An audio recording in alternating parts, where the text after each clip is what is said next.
Well, hello, everyone. My name is Mighty Stream. I'm going to do your January the 11th spiritual principle a day in a meditation. I hope you're doing well today. I'm doing excellent. Excited to be with you. What you got planned for your day? Huh? What do you have planned for your day? January 11th, striking an emotional balance. Let's see how we can do that today, okay? We need to strike a balance between being in denial of our feelings and letting them overwhelm us. We don't want to go to either extreme. That comes from the NA Step Working Guides, Step 10, feeling versus doing. Feelings aren't facts, but it is a fact that we feel. A member shared, as many have. And in recovery, our actions matter more than our feelings. We hear some version of these bumper stickers in meetings pretty often. Doing the right thing, even when that action contradicts how we're feeling, is certainly a shared value among many members. But should we just leave feelings unexpressed, especially those that come with a lot of baggage, such as anger, fear, and shame? Nope. Consciously or not, we'll eventually let those feelings seep out, weaponizing them against ourselves or others. Striking a balance between suppressing our feelings and being emotionally overwhelmed doesn't look the same on all recovering addicts. Many of us are emotionally projectiles. Anything will set us off, and anyone in our path will also feel the burn.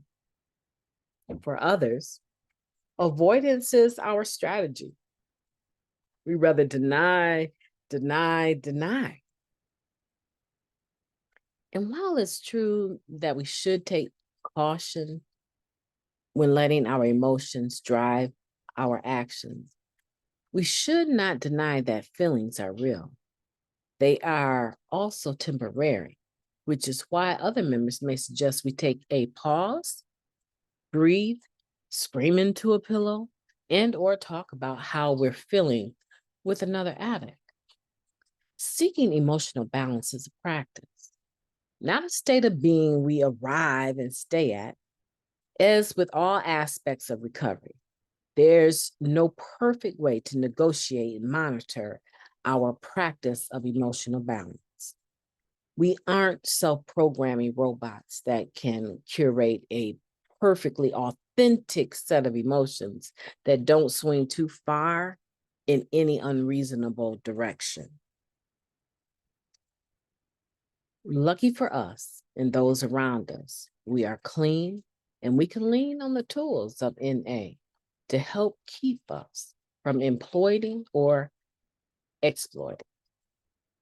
I will make a practice rather, of expressing my very real feelings in a productive way and not letting them force my actions.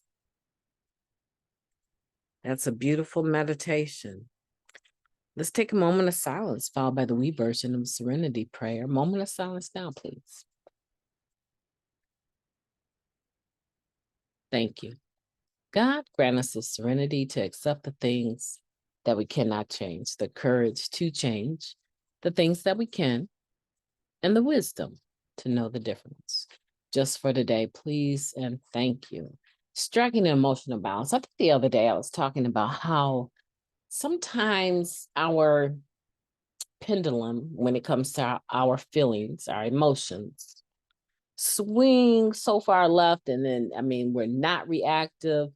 We shut down, non-responsive, disconnect, disassociate, and then it swings all the way over to the right where we're overreactive, super sensitive. Feelings are being worn on our sleeves. No one can say anything, and if they do, they're going to feel the heat of trying to step into our situation uninvited, right? Or maybe they were invited and we're just going crazy on them. I don't know.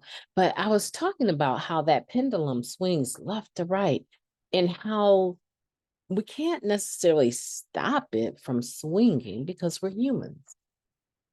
but we can have a say in how far left or right we go, right? We can make it tick-tock, right? Instead of swinging so far left and then so far right. We don't have to do that. This meditation is talking about how we can practice striking a balance between suppressing our feelings and being emotionally overwhelmed, right? We can strike a balance, but we shouldn't expect that balance or that attempt to do so is going to look the same way for every person, for every recovering individual. It's not. It's not. I was grabbing some lunch with a good friend, and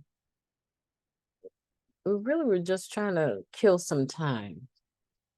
And we sat down in this particular cafe, and there is a little girl, maybe about 7, 8 years old, obviously suffering from oppositional defiant disorder, right? She is so loud, and she is sitting there with her mom and telling her mom what she needs to do as a parent. And if you could have seen the faces of everyone in that cafe, the mother was the only one with a calm demeanor. Everyone else was shocked. Everyone else was shocked with a capital SH, because many of us have not ever seen that level of defiance in a parent maintain their cool like that. Obviously, there's an issue, right? Obviously, there was something serious going on. That's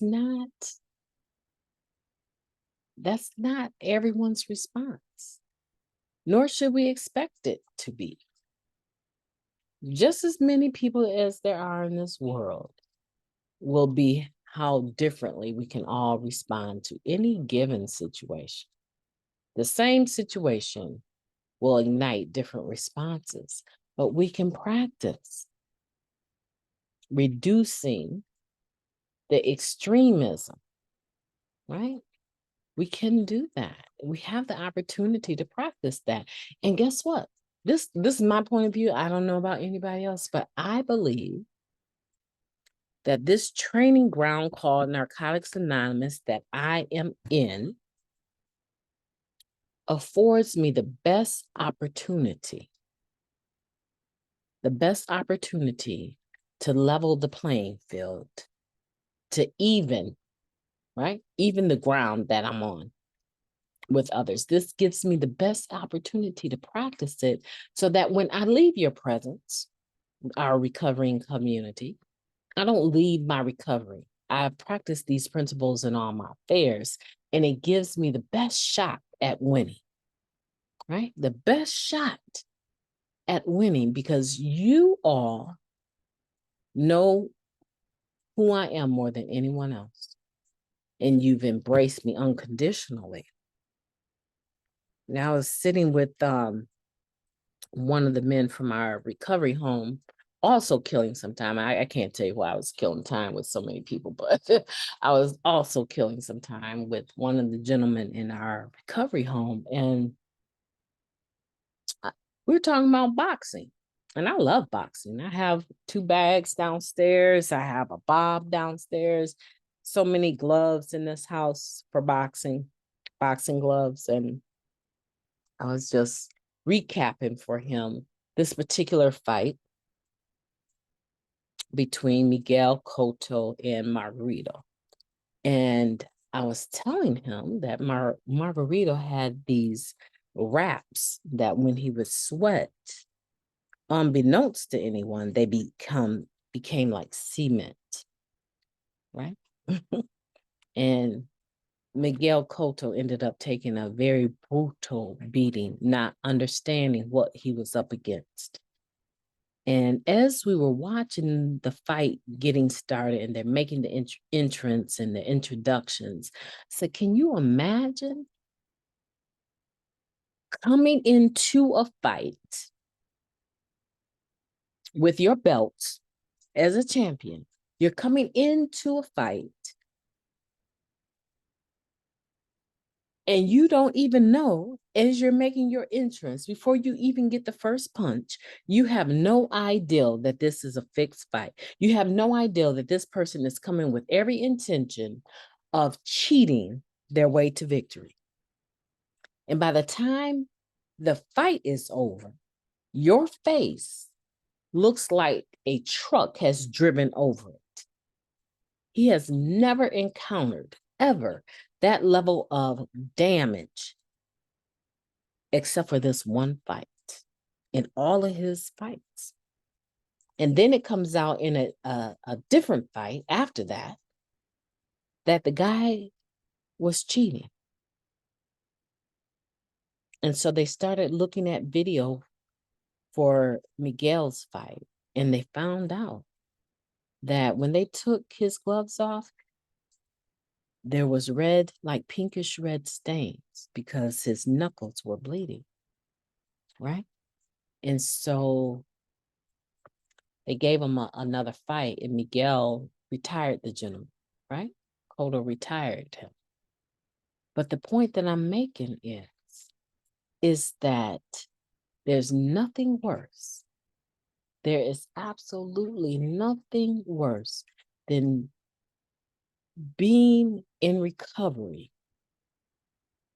And I believe not having the tools to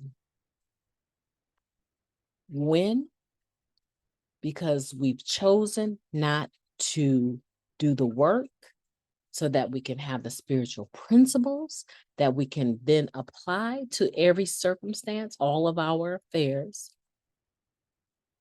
And I just believe that when we go into this new life of ours of not using but no tools, just staying clean, a dressed up garbage can, I believe that is like getting into a ring where there is a fixed fight, where you are eventually going to lose because you don't have everything that Narcotics Anonymous is offering. Everything that Narcotics Anonymous is offering will give you the tools to level the playing field, give you the opportunity and the chance to come up in life, where then we can say, what? We can say, I love this one. I know you guys probably love it too, right? We can say, lost dreams awaken and new possibilities arise. So today, let's not think about recovery in the sense, I'm just staying clean. And we all know when we're being complacent, right? One of the gentlemen, a different one, he was sharing with me something that he heard, that when the maintenance stops, the madness begins. Yeah, let's not go into life like that. Let's maintain our recovery because we can. And we really do have the best thing going here since sliced butter.